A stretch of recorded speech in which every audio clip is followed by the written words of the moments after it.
yung mother ko kasi nagtatrabaho siya sa Robinsons Ermita. Oo. Sa isang pharmaceutical company. Mm-hmm. And then may inaiwanan siyang papeles. Okay. Tapos pinadala niya sa akin dun sa store sa may Robinsons Ermita. And then okay. May nakita akong dalawang buskers. Okay. Isa totally blind, isa almost blind. Okay. Ayun. Tapos parang maaga pa naman. So ang nangyayari nun, sabi ko, okay, mangangahas na ako ng loob na makijump sa kanila. Kasi break time nila, alas 12 yun eh. So kumakain sila, ganon. And then anong nangyari, parang sabi ko, kuya, pwede po bang tugtog, ganyan? Pa-jam naman po, ganyan. Tapos nakakatuwa kasi ang ganda pa ng gitara niya, Fender. Fender talaga yung gitara niya. Talaga? Oo. Tapos, medyo luma ng Fender. Pero ang ganda rin tumunog. Tapos, wala. As in talagang, sabi ko, it's now or never. I think that, tama, 2006. Tapos, anong nangyari? For 45 minutes, talagang tumugtog lang ako. Gusto ko lang talagang tumugtog or ma-overcome yung or tumaas yung self-esteem ko or ma-overcome yung stage fright. Okay. Kasi may stage fright pa rin ako hanggang ngayon eh. Okay. Yeah. Hindi lang halata. Oo nga. Tapos, for 45 minutes, as in tumutugtog ako, hindi ko alam na puno na pala ng tao yung paligid ko. And then, ang nangyari, nakaipon kami for 45 minutes, nakaipon kami ng 900 pesos. Talaga? 900? 900 pesos. Tapos parang after nun, kasi nung tumutugtog ako nun, nakapikit ako eh. Tapos nagulat na lang ako, after 45 minutes, ang dami ng tao. So parang ako, wow. Yan. So medyo nahiya na ako. So sabi ko, Manu, sige po, alis na ako.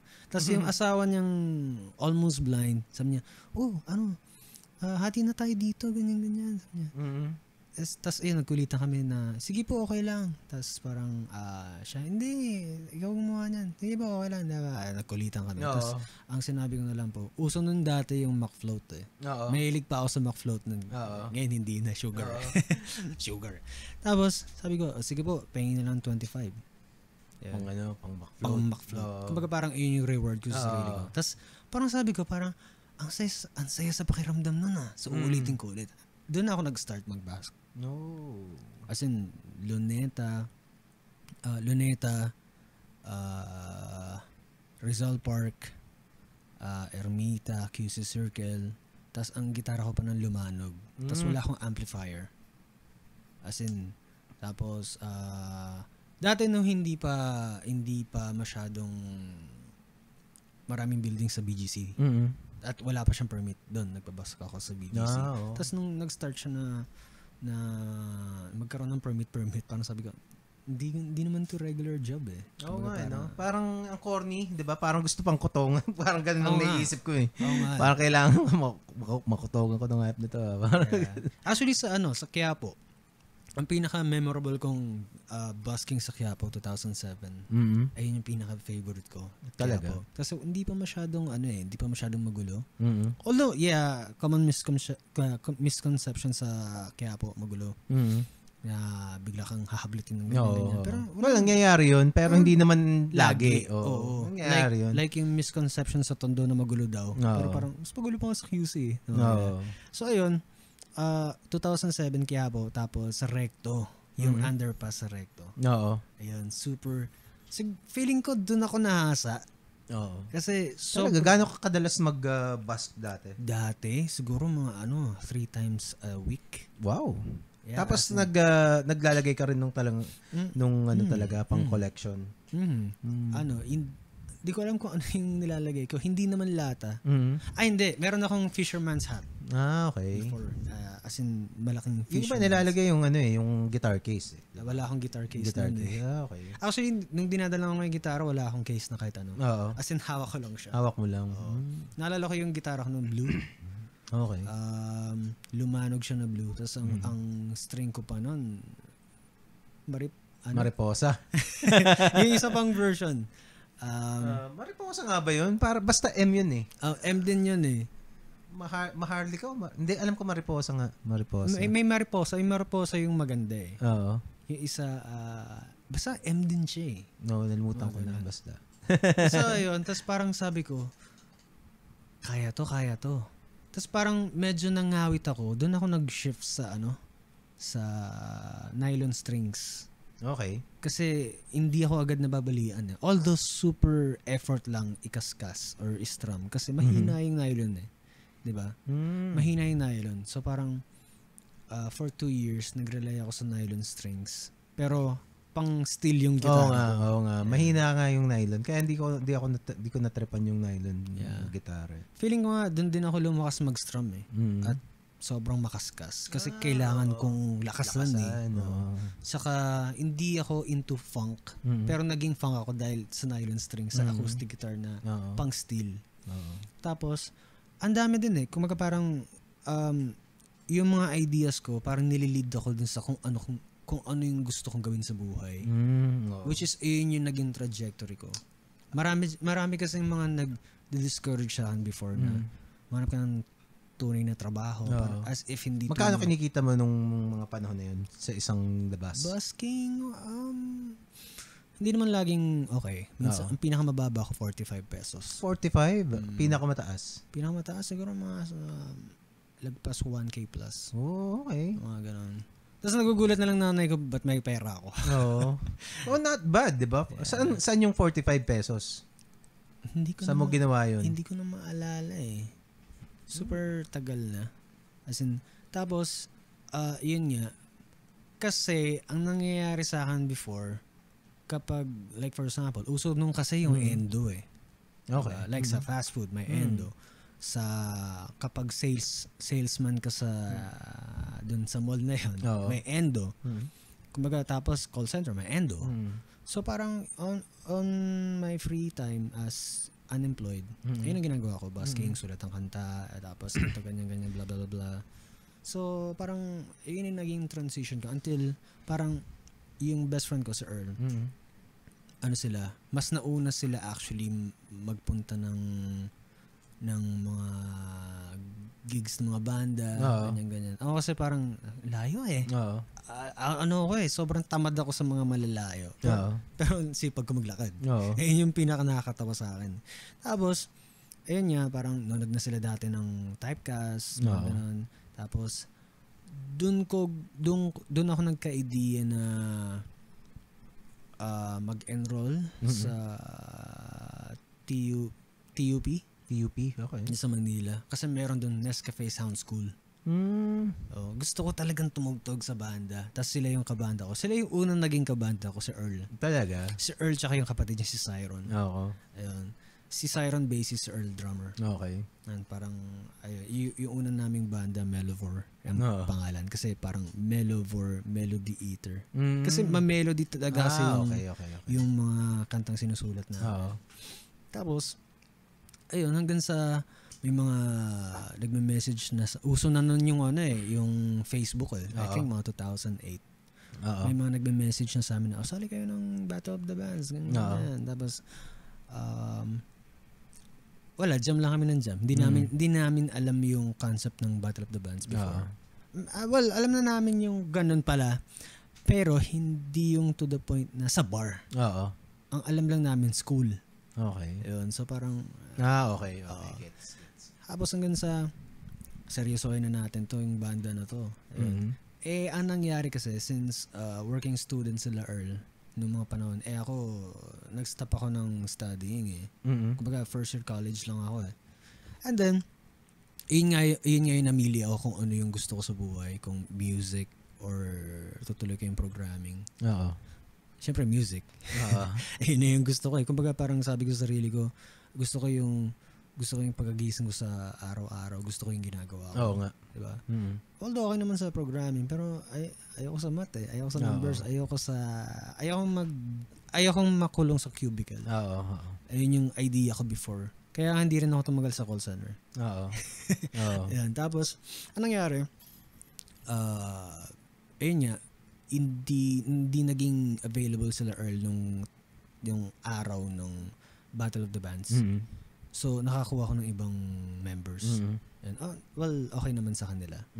Tapos, yun na yung naging start I think mga 2009?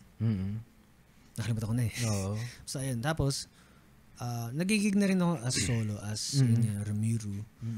Sa iba, hindi pa nga uso nun yung mga open mics. Oo. Wala pa. As in, ang mga open mics lang before, yung mga cafe na hindi mo na alam kung nandiyan pa rin next month. Okay. Mga ganun. Okay. Like, marami sa malapit sa UST. Espanya. Maraming ganun na cafe sa Espanya na may bagong bukas. Uy, tapos magpapatugtog. Tapos hindi mo alam kung nandun pa rin next month kasi biglang nagsasara. Ang daming mga ganun dati. Tapos, meron din sa Ermita, ganun. Tapos, ang pinaka-unang gig ko na as in legit, sa may Trinities, sa may Macapagal Road. Okay. Yung malapit sa Claire de la Fuente restaurant. Okay. Yun yung 2006. 2006? Yeah, yun yung pinakaunang gig ko na legit talaga. Na, isang linggo lang naman ako doon. Oo. Kasi naghahanap sila ng percussionist. Wala namang makakilalang percussionist eh. Oo. Diba? So, tas ang dala ko noon, hinirang ko pa na gitara. Oo. Na walang pickup. So, minamic. Okay. Yan. Tas doon lang ako naka-experience na parang mas malaki pa yung tip kaysa sa TF. Oo. Kasi ang dati parang 700 eh. 700 yung TF. Parang 3 sets. 3 sets? Wow. Ang liit ako nga. Pero malaki pa naman kasi yung... hindi naman ganun kalaki yan. Unlike... Ilan kayo sa banda? Solo ka, di ba? Solo ko. So parang, nagustuhan kasi ako ng floor manager. Oo. Kasi nakakatawa nun. Nag-apply ako na may biodata. Talaga? At parang sabi niya, hindi, ano ba apply mo? Mag-dishwasher ka ba? Parang, hindi po, performer po. Hindi, sulat mo yung repertoire mo. Oo. Sabi ko, ano yun? Tapos yun, sinulat ko sa likod ng sa likod ng biodata yung mga songs na alam ko. And impressed sila kasi nabuo ko yung back and forth ng biodata. Actually, naging 2-page pa nga yun. Kasi 2 pahina yun ng biodata. Napuno ko yun ng mga songs. So parang sila, sige, start ka I think, pinag-start ata nila ako after 3 days. Kasi Thursday ako nag-audition nun. Tapos, pinatugtog nila ako ng Monday. No. Tapos, Monday, sunod-sunod yun. Monday, Tuesday, hindi. Monday, Wednesday, Thursday. Pinuntahan mo talaga, in short.